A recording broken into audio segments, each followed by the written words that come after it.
At 7:42 in the morning on August 17th, 1943, Technical Sergeant James McKenna bent down under the left wing of a P-38 Lightning airplane at Dobodura airfield in New Guinea. He was watching his pilot get ready for a mission the pilot probably wouldn't come back alive from. The pilot was Lieutenant Robert Hayes, 23 years old. He had flown 6 combat missions and hadn't shot down any enemy planes yet. The Japanese had sent 18 Mitsubishi A-6M0 fighter planes to stop the morning patrol. Hayes would be flying straight into them. McKenna had been taking care of P-38s for 8 months. He knew the aircraft completely. It had 2 engines, 2 tail sections, was fast when flying straight, and was really good at high heights. But the P-38 had one deadly problem that was getting American pilots killed every single day. It couldn't turn as well as a Zero.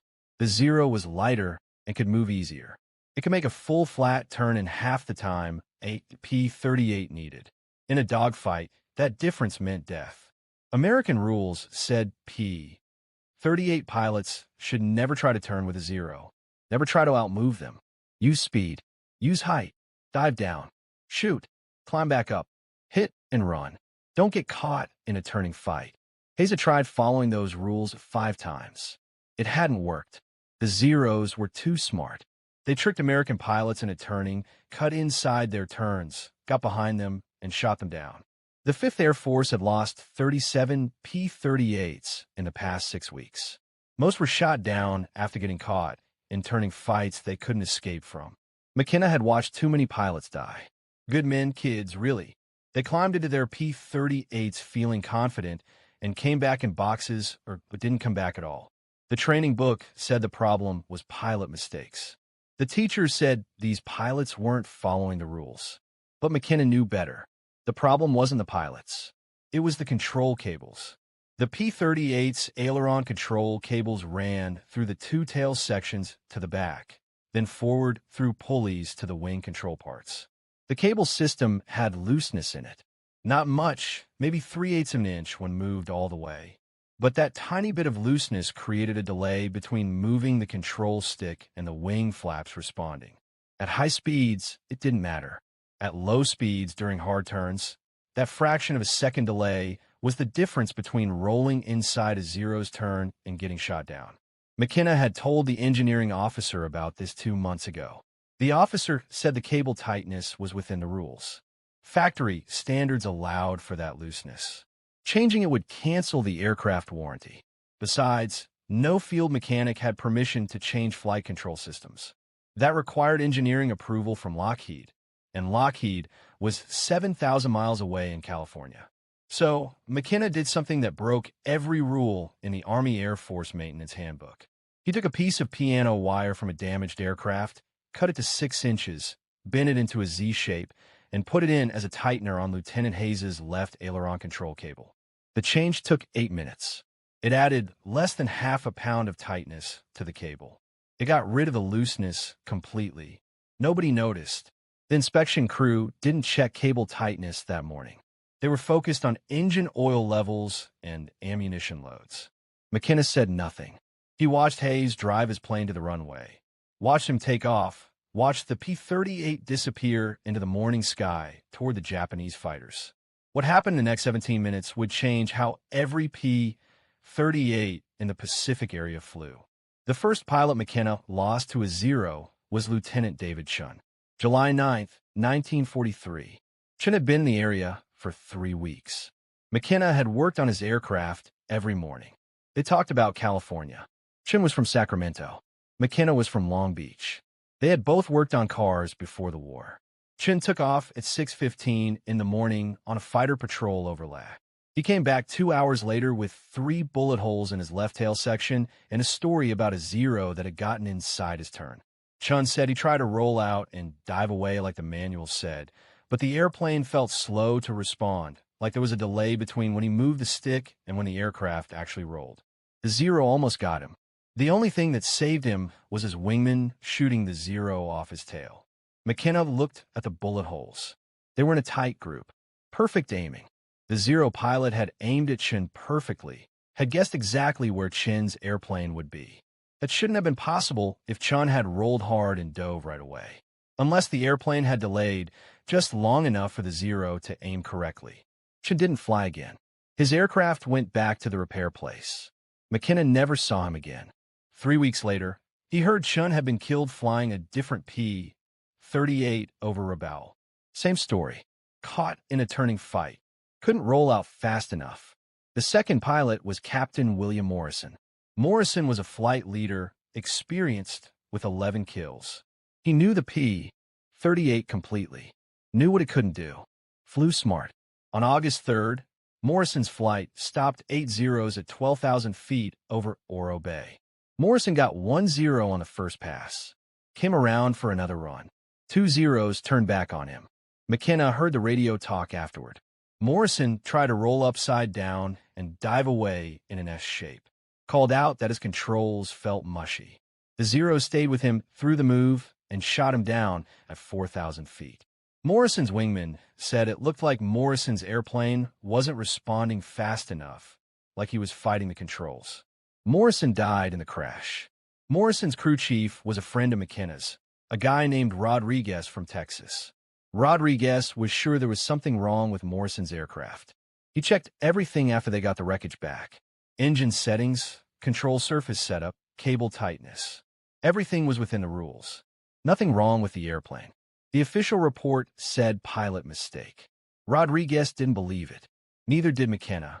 By mid-August, McKenna had watched 17 pilots die. Some he knew well. Most he'd only met briefly while doing before-flight checks. But he'd worked on all their aircraft. He'd signed their maintenance logs, had watched them drive out, watched them take off. Some came back. Some didn't. The ones who came back told the same story. The P-38 felt slow to respond when turning hard, like there was a slight delay between control input and aircraft reaction. Most pilots thought that was just how the airplane handled. Heavy fighter, big control parts. Some delay was expected, but McKenna knew that wasn't normal. He'd felt that delay with his own hands when he worked on the control cables. That tiny bit of looseness in the system. He started paying attention to the sound the cables made when he tightened them during maintenance. There was a specific sound, a sort of low twang when you plucked them. Loose cables sounded different than tight cables. McKenna could hear the difference. Every P-38 on the line had cables that sounded slightly loose. Within the rules, but loose. He mentioned this to Rodriguez one evening after Morrison died. Rodriguez asked what could be done about it. McKenna said nothing official. But unofficially, there was a solution. It just required breaking rules that could get them both court-martialed. The problem wasn't that American pilots didn't know what to do. They knew. Every briefing stressed it. Every training flight practiced it. Never turn with a Zero. Use speed. Use height. Hit and run. The rules were clear. The problem was that combat didn't follow the rules. Lieutenant Robert Hayes had been in New Guinea for 2 months. 23 years old, farm kid from Iowa. He'd flown 6 combat missions and had 0 kills. Not because he was a bad pilot, because he followed the rules. And the rules kept putting him in positions where he couldn't get a shot. On his 3rd mission, Hayes dove on a Zero from high up, built up speed to 400 miles per hour, came in from the sun like the manual said. Got the Zero in his gun sight, started to pull ahead for aiming. The Zero snapped, rolled left and dove. Hayes tried to follow. His P-38 rolled into the turn, but felt like it was moving through mud. By the time his aircraft pointed where he wanted it, the Zero was gone. Hayes pulled out, climbed back to height. No shot fired. The 4th mission was worse. Hayes and his wingman jumped 2 Zeros at 15,000 feet. Hayes got the first burst off. Missed. The Zero turned hard right. Hayes rolled to follow. His wingman called out 2 more Zeros coming in from above. Hayes tried to roll back level and dive away. The airplane responded, but slowly. Just slowly enough that one of the diving Zeros got a 3-second burst in a Hayes's right tail section. 20 millimeters cannon shells. They didn't go through, but they scared Hayes badly enough that he broke off the fight and ran for home with his engine smoking. 5th mission, Hayes watched his wingman die. The wingman's name was Lieutenant Thomas Parker, 21 years old, from Boston. They'd gone through training together. On August 14th, Parker got separated from the group during a dogfight over Finschhafen. Two zeros got on his tail. Parker tried everything. Rolled hard, reversed, tried to weave back and forth. The zero stayed with him through every move. Hayes heard Parker on the radio, calling for help. Heard the panic in his voice. Heard him say his airplane wasn't turning fast enough. Heard the gunfire. Heard Parker scream. Then nothing. Hayes didn't sleep that night. Neither did most of the squadron. Parker's bed stayed empty. His personal things got packed up and shipped home. His P-38 was written off as a combat loss. The maintenance log said no mechanical problems. The official cause was pilot mistake during defensive flying. McKenna had worked on Parker's aircraft the morning he died. Everything was perfect. Engine timing, control surface setup, cable tightness within the rules. The airplane was fine, but Parker was dead anyway, and McKenna knew why. That fraction of a second delay in the controls. That tiny bit of looseness that the manual said was acceptable. It had killed Parker just like it had killed Morrison and Chun and 14 others. The worst part was the smell. Every morning McKenna worked in the maintenance area. The smell of airplane fuel and hot metal and hydraulic fluid filled his nose. It was the smell of aircraft getting ready for combat. Some of those aircraft would come back. Some wouldn't. And McKenna would be there the next morning smelling the same smells, working on more aircraft, watching more pilots walk out to machines that couldn't respond fast enough to keep them alive. On the evening of August 16th, Hayes came to the maintenance area and found McKenna working on his assigned P-38. Hayes asked if there was anything McKenna could do to make the airplane roll faster. Anything at all. Hayes said he didn't care if it was against the rules or not. He just wanted a chance. McKenna looked at Hayes. He saw the fear. He saw the desperation. He saw a kid who knew he was going to die if something didn't change. McKenna told Hayes to come back in the morning. He'd see what he could do. McKenna worked alone that night. The maintenance hangar was quiet after 11 at night. Most of the crew had gone to sleep. The only sounds were the distant rumble of generators and the buzz of insects against the overhead lights. The air smelled like engine oil and tropical humidity. He pulled the inspection panel off Hayes's P-38 left tail section. The metal was still warm from the day's sun. Inside, the aileron control cable ran through a series of pulleys toward the tail section. McKenna grabbed the cable with both hands and pulled. Felt the looseness, maybe 3/8 of an inch of play before the tightness caught. His hands were covered in grease, and his fingers ached from a full day of maintenance work. But he could feel that looseness clearly. It was wrong. He knew it was wrong. The piano wire came from a salvaged P-38 that had ground-looped 2 weeks earlier. The aircraft was scrap, but McKenna had pulled useful parts before it went to the repair place, including a 6-inch piece of high-strength piano wire from the rudder trim system. He'd kept it in his tool bag without really knowing why. Now he knew. He sat on the hangar floor with a wire and a pair of pliers and bent it into a Z shape. The wire was stiff and fought back against the pliers. His hand slipped twice. Cut his thumb on the second try. The blood made the wire slippery. He wiped it on his coveralls and kept working. Took him 8 minutes to get the bend right. The Z-shape would work as an inline tightener. Would add just enough preload to the cable to get rid of the looseness. Installing it was harder. The space inside the tail section was tight. McKenna had to work with one hand while holding a flashlight with the other. The beam kept moving. Shadows jumped across the cable system. His shoulder wedged against the tail structure. The metal edge cut into his arm. He could feel sweat running down his back despite the night air. He disconnected the cable at the pulley connection. His fingers fumbled with the clevis pin. Dropped it. Heard it bounce somewhere in the tail section. Spent 5 minutes feeling around in the dark until he found it. The whole time his heart was pounding. If the engineering officer found him doing unauthorized changes to a flight control system, he'd face a court-martial, possibly a dishonorable discharge, maybe prison time. But Hayes was going to die if McKenna didn't do something. He put the piano wire tightener between the cable end and the pulley and reconnected the cable. The fit was tight. He had to force the clevis pin through. When it finally went in, he tested the tightness by hand. Pulled on the cable. No looseness. The control surface moved right away. Perfect.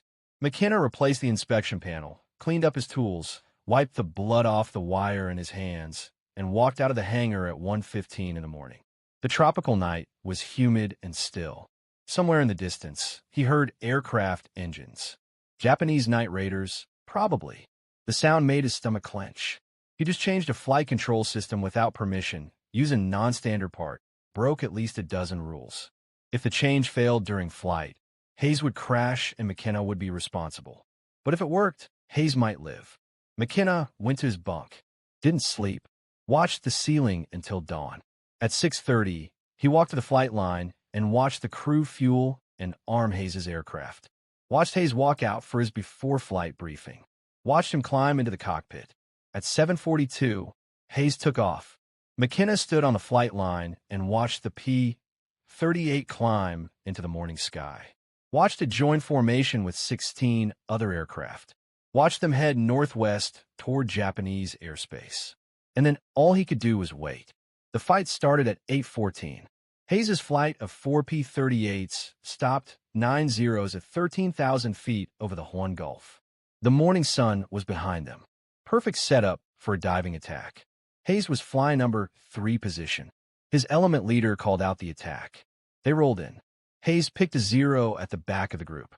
Dove from height. Built speed to 380 miles per hour. The zero grew larger in his gun's sight. Hayes could see the painted rising sun on the body. Could see the pilot's head in the canopy. He pressed the trigger. The 450 caliber machine guns and single 20mm cannon hammered. Tracers reached out. Most missed. A few had sparked off the Zero's wing. Not enough. The Zero snap rolled right and dove. Hayes rolled to follow. That's when he felt it. The airplane responded instantly. No delay. No lag. The stick moved, and the aircraft rolled immediately. Hayes had never felt his P-38 move like that. It was like the airplane had been waiting for his command and did it the moment he gave it. He rolled 90 degrees in what felt like half the normal time. Got his nose down. The Zero was right there in his sight picture. He fired again. 3-second burst. The rounds walked up the Zero's body from tail to cockpit. The Zero's engine exploded. Pieces flew off. The aircraft rolled upside down and fell toward the jungle below, trailing black smoke. Hayes' first kill, but there was no time to celebrate. His wingman called out, "Zeros diving from above." Hayes looked up and saw 3 of them coming down in a shallow dive, coming fast. They'd seen him shoot down their friend. Now they wanted revenge. Hayes shoved the throttles forward and started to climb, but the Zeros were faster in the dive. They'd be on him in seconds. His only choice was to turn back and fight. Every instinct screamed at him to keep climbing, keep running. That was the rule, but the rule meant dying today. He rolled hard left and pulled. The P-38 snapped around like nothing he'd ever felt. The nose came through the horizon. He saw the lead Zero. It was turning to follow him, but hadn't expected Hayes to turn back that fast. The Zero was in a bad position. Exposed. Hayes pulled ahead and fired. Hit the Zero in the left wing root. The wing folded. The Zero tumbled. 2 kills in 30 seconds. The other 2 Zeros tried to weave with him, switching turns to force and overshoot. Hayes stayed with them. Every time they turned direction, his P-38 snapped into the turn instantly. No delay. No fighting the controls. The airplane did exactly what he wanted the moment he wanted it. It was like flying a different aircraft, like someone had removed invisible weights from the control system. 1 Zero made a mistake. Turned back too hard and lost too much speed. Hayes got inside his turn. Close range, maybe 200 feet. He fired. Couldn't miss. The Zero came apart. Pieces of aircraft fell past Hayes' canopy. He felt the P-38 shake as debris hit his right tail section. 3 kills. The 4th Zero ran. Hayes didn't chase. He was low on fuel and ammunition. He climbed back to height, reformed with what was left of his flight. They headed home. The entire fight lasted 7 minutes. When Hayes landed at Dobodura at 9:03, McKenna was waiting on the flight line. Hayes shut down the engines and climbed out of the cockpit. His hands were shaking. His flight suit was soaked with sweat. He walked straight to McKenna. Hayes said 2 words. It worked. What neither of them realized was that 6 other pilots had watched Hayes' fight from high up. Captain Frank Mitchell saw the entire fight from 15,000 feet. Mitchell was a flight leader in the 475th Fighter Group. He'd been watching Hayes's element fight the Zeros below when he noticed something unusual. Hayes's P-38 was rolling faster than any Lightning Mitchell had ever seen. The aircraft snapped through moves like it weighed half what it should. Mitchell knew every pilot in the area and knew their skill levels. Hayes was good, but not that good. Something was different about his airplane. After landing, Mitchell found Hayes in the debriefing room. Hayes was still hyped up on adrenaline, hands shaking as he filled out the combat report. 3 confirmed kills. Mitchell asked him what was different. Hayes said he didn't know.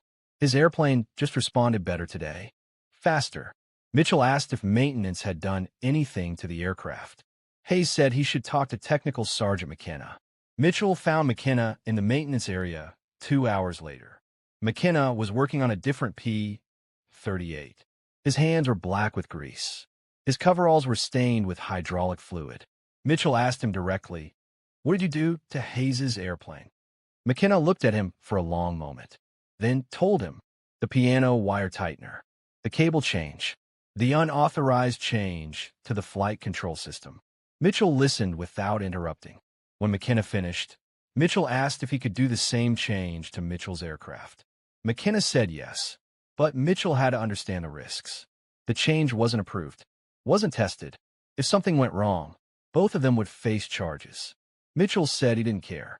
He'd lost 4 pilots in his flight in the past month, all caught in turning fights they couldn't escape.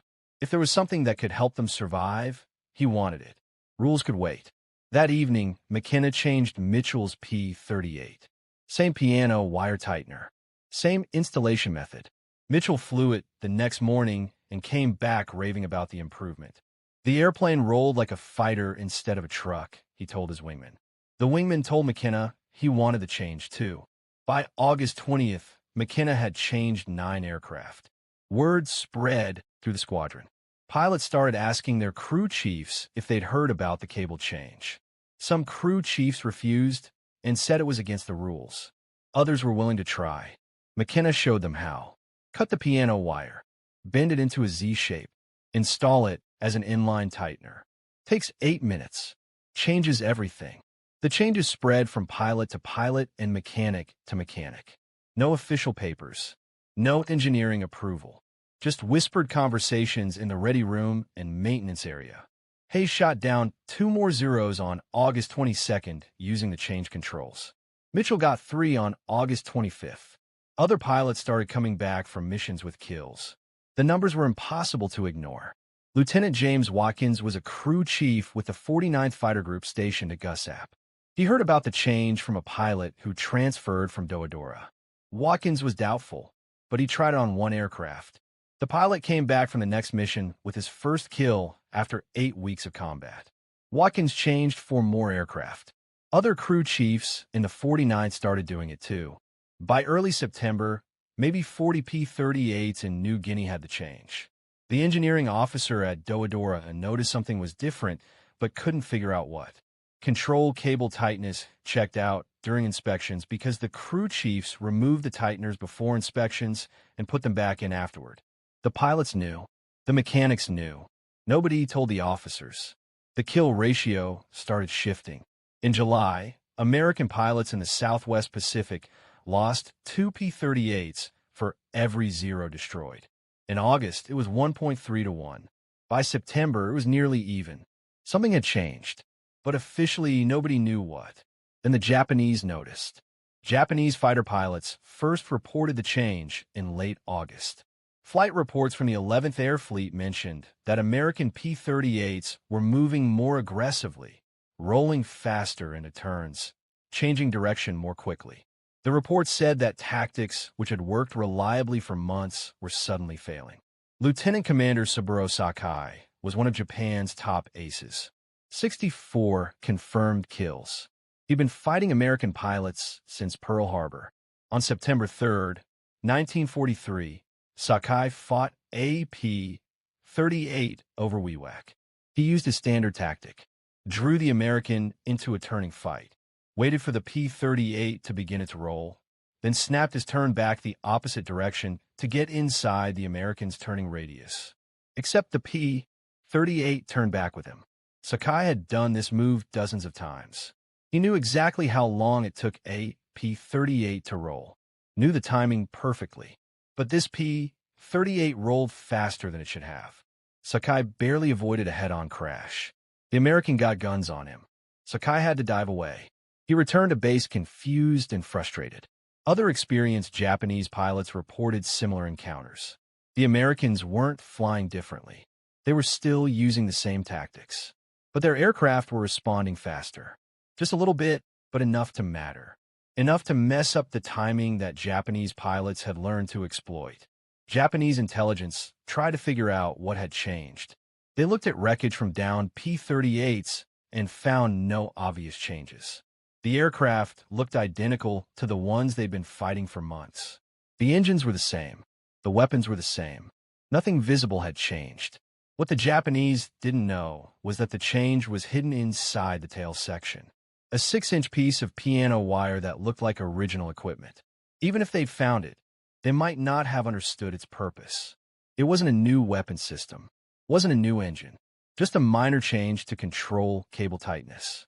But that minor change was killing their pilots. By mid-September, Japanese pilots were losing aircraft to P-38s at rates they hadn't seen since early in the war. The mental impact was big. For 2 years, Zero pilots had owned the sky in turning fights. They knew they could outmove anything the Americans flew. That confidence was breaking down. Pilots who used press attacks were becoming careful and hesitant. They weren't sure anymore if their tactics would work. The Japanese tried to adapt. Some pilots stopped trying to get into turning fights with P-38s and used hit-and-run tactics instead. But that meant giving up their main advantage. The Zero's strength was being able to move well. Fighting like a P-38 meant fighting on American terms.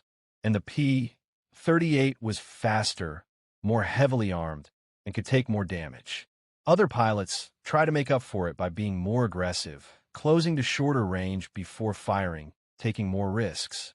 But being aggressive without the ability to outturn the enemy just meant dying faster. Several experienced Japanese pilots were killed in September trying tactics that had worked perfectly in July. The main problem for Japanese pilots was that they were fighting an enemy they couldn't see. They knew something had changed, but they didn't know what, and they couldn't figure out how to fight against it. You can't develop tactics against a change you don't know exists. By the end of September, the 11th Air Fleet had lost 38 fighters in combat with P-38s. American losses in the same period were 22 aircraft. The ratio had reversed. For the first time in the Pacific War, P-38s were killing Zeros at a better than 1-to-1 rate. Japanese command ordered pilots to avoid fighting P-38s unless they had a big number advantage. That order marked a turning point.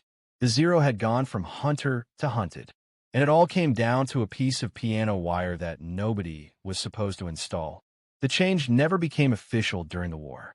The Army Air Force Engineering Command learned about it in October 1943 when a maintenance inspector at Dobodura noticed inconsistent cable tightness readings. He traced the differences to the piano wire tighteners, wrote a report, and sent it up the chain of command. The report sat on desks for 3 weeks while officers debated what to do. The change broke rules, but it was working. Fighter squadrons using the change had measurably better kill ratios. Pilots were surviving. The question wasn't whether the change helped.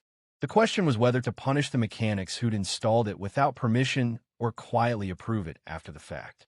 In November, Lockheed sent an engineering team to New Guinea to evaluate the change. They tested it, measured the cable tightness, calculated the stress loads, and ran flight tests. Their conclusion was that the change was safe and worked well. It should have been part of the original design. Lockheed put a similar tightening system into the P-38J model that entered production in December 1943. But McKenna never received official credit. No award, no medal, no mention in any report. The official Lockheed papers said the control system improvement came from engineering analysis. McKenna's name didn't appear anywhere. Hayes survived the war.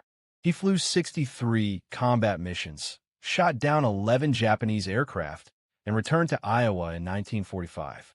He married his high school sweetheart, had 4 children, and worked as a crop duster for 37 years. He never forgot what McKenna had done.